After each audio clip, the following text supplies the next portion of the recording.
साल दर साल का ब्यौरा देते हुए बताएंगे कि कैसे कांग्रेस ने हिंदुओं का मजाक बना दिया। 1950 में आया आर्टिकल 25।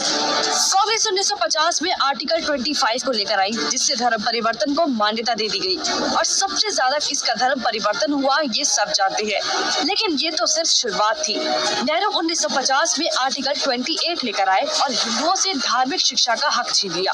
लेकिन आर्टिकल 30 के तहत अल्पसंख्यक अपनी धार्मिक शिक्षा दे सकते हैं। धार्मिक शिक्षा के बाद निशाने पर थी धार्मिक संस्थाएं।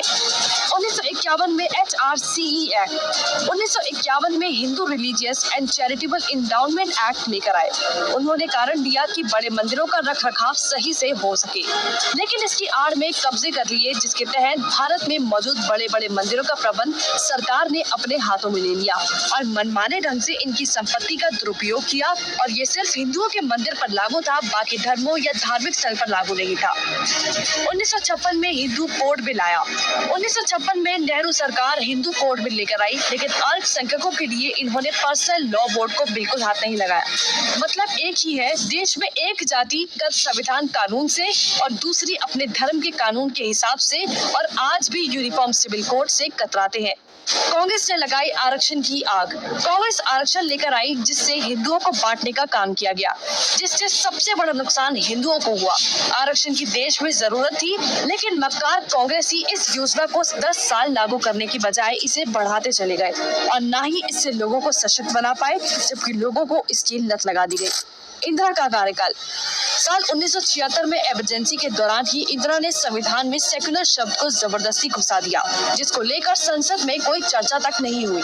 मतलब कि हिंदू बहुसंख्यक होते हुए भी भारत हिंदू देश नहीं कहलाया जा सकता। जबकि आप हमारे आसपास देखेंगे तो सभी मजहबी देश है, लेकिन हिंदुओं के लिए कोई देश नहीं बचा। इसके बाद हिंदुओं के कानूनी अधिकार और इतिहास निशाने पर थे। 1991 में पूजा स्थल कानून। 1991 में कांग्रेस ने पूजा स्थल कानून बनाया, जो बेहद हिंदू विरोधी कानून था, क्योंकि इस कानून के तहत हिंदू, सिख और जैन मुगलों के कब्जे से मंदिरों को छुड़ाने के लिए लड़ाई ही नहीं लड़ सकते। उनके पास दलील सुनने का कोई कानूनी अधिकार ही नहीं छोड़ा गया। हमने लाखों मंदिर और उनका इतिहास खो दिया। 1992 माइनॉरिटी कमीशन एक्ट। कांग्रेस ने अल्पसंख्यक आयोग अधिनियम बनाने के बाद अल्पसंख्यक आयोग बना दिया। ऐसा करके कांग्रेस ने धर्म विशेष के लोगों को स्पेशल दर्जा तो दिया ही, हिंदुओं को बांट दिया, जिसके तहत सरकार की हर योजना का सबसे ज्यादा फायदा धर्म विशेष के लोगों को ही मिलता है, जिससे कांग्रेस ने सांप को भी मार दिया और लाठी को भी नहीं टूटने दिया। मतलब साफ है, हिंदुओं को भी बांट दिया और धर्म विशेष के लोगों को भी खुश कर दिया। जब देश सेकुलर बना दिया तो मेजोरिटी और माइनॉरिटी की जरूरत ही क्या थी। 1995 में वक्फ बोर्ड कानून। 1995 में वक्फ बोर्ड कानून बनाकर कांग्रेस ने एक और महापाप किया। वक्फ बोर्ड को असीमित शक्ति दे दी गई। आज स्थिति ये है कि वक्फ बोर्ड किसी भी संपत्ति पर दावा कर दे तो कोर्ट से भी कोई मदद नहीं मिलेगी। रेलवे और रक्षा के बाद संपत्ति के मामले में वक्फ बोर्ड देश में तीसरे स्थान पर पहुंच गया है। अब सिर्फ एक आखिरी बार बचा था, वो बार था राम सेतु एफिडेविट। राम सेतु एफिडेविट बनाया।